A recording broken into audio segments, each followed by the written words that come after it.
Διευθυντής του νοσοκομείου αναγκάστηκε, παρόλο ότι ήταν στην εντατική και φορούσε μάσκα, αναγκάστηκε να βγάλει τη μάσκα και να πει: παιδί μου, εμείς είμαστε Έλληνες, δεν είσαι στην Τουρκία, είσαι στην Ελλάδα. Ξέρω, είναι πάντα δύσκολο να μιλάμε για ένα πρόσωπο αγαπημένο που δεν είναι πια ανάμεσά μας. Για τον πατέρα σας συγκεκριμένα ήθελα να μιλήσουμε. Και βλέπω εκεί πηλίκια, φωτογραφίες, προσωπικά αντικείμενα και θα ήθελα έτσι μέσα από την δική σας κουβέντα να ξαναζωντανέψουμε τη μνήμη. Εγώ δεν έχω πολλά να πω γιατί τότε ήμουνα μόνο 10 χρονών. Αυτό όμως που μπορώ να πω σίγουρα είναι ότι αυτό το πηλίκιο ανήκει σε ένα άτομο για το οποίο είμαι πάρα πολύ περήφανη και για μένα είναι ένας ήρωας, τόσο ήρωας που νομίζω δεν θα υπάρξει άλλος ούτε στον αιώνα μας, ούτε σε κανέναν που θα έρθει αργότερα. Είναι ειλικρινά ένα ίνδαλμα, το οποίο πιστεύω ότι όλοι μας το έχουμε ανάγκη και θα πρέπει να το ακολουθήσουμε. Πόσο πικραμένη είσαι που δεν αναγνωρίστηκε αυτή η πράξη ηρωική αυτού του ανθρώπου? Πάρα πολύ, αλλά δυστυχώς δεν μπορώ να πω πολλά εγώ, σαν εκτός ναυτικού κυκλώματος. Αλλά σαν πολίτησα και σαν κόρη του, θα ήθελα ειλικρινά να του δοθεί μεγαλύτερη σημασία. Εσείς? Εγώ να συμπληρώσω ότι και εγώ είμαι πάρα πολύ περήφανη για τον μπαμπά μου, αλλά λυπάμαι για ένα πράγμα. Λυπάμαι που ενώ εκείνος έδωσε τα πάντα για την πατρίδα του, το ναυτικό και οι συνάδελφοί του, τουλάχιστον όταν ήρθαν στην κηδεία και μίλησαν για αυτόν, ήταν σαν να μίλησαν για κάποιον που γνώριζαν όσο τους γνώριζαν όλοι οι άλλοι. Δεν ήταν κάποιον που ξέρανε και το τι τους είχε δώσει και τους είχε προσφέρει. Και πραγματικά λυπάμαι γι' αυτό που δεν τον αναγνώρισαν ούτε αφού είχε πεθάνει. Εσείς που το γνωρίσατε, πώς εκτιμάτε την προσφορά του?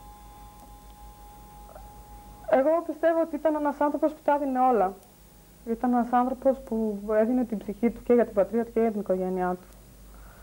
Και ακόμη μέχρι σήμερα αισθάνομαι λύπη που ήταν τόσο πικραμένος και δεν μπορούσε να το πει σε κανέναν.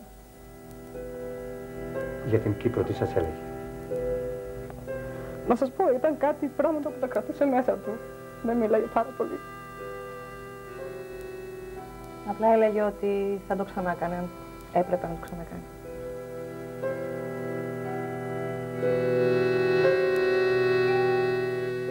Παράστημα, φωτογραφίες, ντοκουμέντα, ένα δημοσίευμα που χαρακτηρίζει τον κυβερνήτη Χανδρινό ένα πλοίαρχο φάρο για το πολεμικό ναυτικό. Όμως και μια διαπίστωση από τα παράσημα εκεί πάνω είναι κάτι που λείπει, κάτι για τη δράση του στην Κύπρο. Είχα την τύχη να γνωρίσω από νεαρός αξιωματικός τον τότε αμφιποπλοίαρχο Χανδρινό Υπάρχο μου στο Λέοντα. Είχα την τύχη να πάρω από αυτόν τα πρώτα μαθήματα, να πάρω από αυτόν την καθοδήγηση του νεαρού αξιωματικού, τον υπαρχό του. Έζησα τότε την προσωπικότητα, τον χαρακτήρα και τη συγκρότηση του υπάρχου μου. Και είχα και την τύχη να είμαι υποπλοίαρχος όταν ο κυβερνήτης του Λέσβος, ο ύμνηστος Χανδρινός, έκανε την ηρωική και συνάμα μοναδική πράξη ενεργείας με το αρματογό Λέσβος.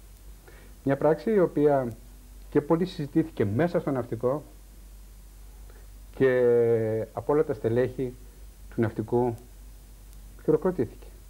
Αλλά δυστυχώς δεν είχε την κατάλληλη πληροφόρηση ο ελληνικός λαός, ούτε ο κυπριακός και κανείς.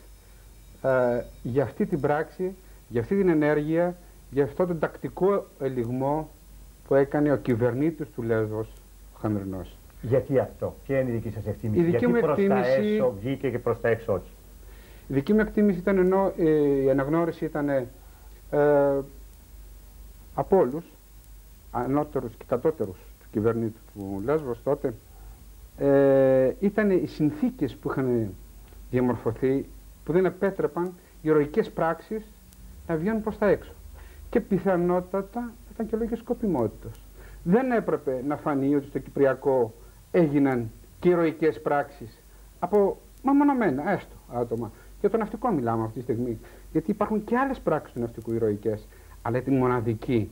Και ξέρετε, εγώ βλέποντας έτσι και ατενίζοντας την ιστορία, έρχομαι να συγκρίνω την πράξη αυτή του ύμνης του Χανδρινού με την ενέργεια του Βότσι και ιδίως σε ναυτικούς ελιγμούς και ναυτική τακτική και τόλμη είχαν το αποτέλεσμα που έκαναν. Ο μεν ένας να τροπηλήσει το Φεντίκ Μπουλέ, ο δε άλλος να φέρει σύγχυση μεταξύ του ναυτικού της Τουρκίας και της αεροπορίας, με αποτέλεσμα να βυθιστεί ένα торπιλικό, να καταστραφεί το Κοτσάντεπε, το Αντάτεπε, το Κοτσάντεπε βούλιαξε και να πέσουν και 4 αεροσκάφη. Αυτή η σύγχυση ήταν απόρρια των ενεργειών του κυβερνήτου του Βέλους, που στην αρχή με την αποβίβαση της Ελβίκ, με τον βομβαρδισμό, και μάλιστα είχε τότε συζητηθεί μεταξύ των αξιωματικών του ναυτικού, ότι άδειασε τις πυρητιδαποθήκες του. Ό,τι πυρομαχικό είχε απάνω το έριξε.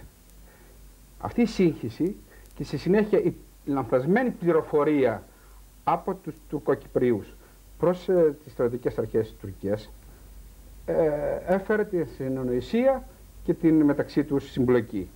Και στη συνέχεια όμως ο ελιγμός που αντί να ακολουθήσει ένα δρομολόγιο που περίμεναν αυτοί να συναντήσουν ελληνικό καράβι ή το στόλο που είπαν ότι έκανε την απόβαση, άλλαξε δρομολόγιο, πήγε προς νότο, τους παραπλάνησε και έφερε ασφαλώς το πλοίο του. Καταλαβαίνετε λοιπόν τι κρύβει η όλη αυτή, το όλο αυτό γεγονός.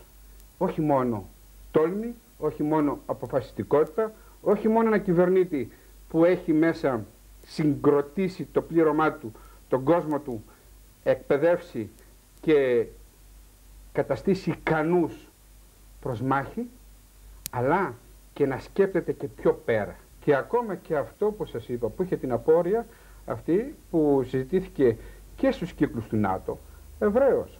Και η δική μου απορία ήταν η μετέπειτα τοποθέτηση του κ. Χανδρινού ως ναυτικού ακολούθου στην Άγκυρα. Και αυτό είναι το πιο σκοτεινό από όλα τα γεγονότα και όχι μόνο παρασιώπηση της ηρωικής του πράξεως. Πιστεύετε ότι η τοποθέτηση εξυπηρετούσε κάποιες σκοπιμότητες? Ακριβώς. Καλά, πού στηρίζεται αυτή τη διαπίστωσή σας, αυτή τη διαπίστωση? Είναι πλέον πεμπτουσία που ύστερα από τόσα χρόνια κανείς βλέπει βγαίνοντας μέσα από τα δρόμενα και πλέον και μελετώντας και αναλύοντας τις καταστάσεις και όλα αυτά που έζησε, αλλά και όλα αυτά που πλέον το παρασκήνιο έχει την ευχέρεια να ακούσει, να συμπεράνει και να βγάζει τελικό συμπέρασμα. Άλλο ένα ερώτημα σε ό,τι αφορά την βολή εναντίον του τουρκικού θύλακα στην Πάφο. Την απόφαση την πήρε μόνος του ο αείμνηστος Χανδρινός? Είναι ένα σημείο που θέλουμε οπωσδήποτε η ανάγκη παρουσιάστηκε από την ξηρά, η ανάγκη από τη στεριά παρουσιάστηκε για το συγκεκριμένο χώρο όπου έπρεπε να κάνει τη βολή του, και ξέρω πολύ καλά ότι ο ίδιος πήρε την απόφαση και ο ίδιος ενήργησε, αφού δεν είχε την επικοινωνία με το Γενικό Επιτελείο Ναυτικού και είχαν σιγεία σειρμά του και δεν μπορούσε να πάρει την τελική εντολή.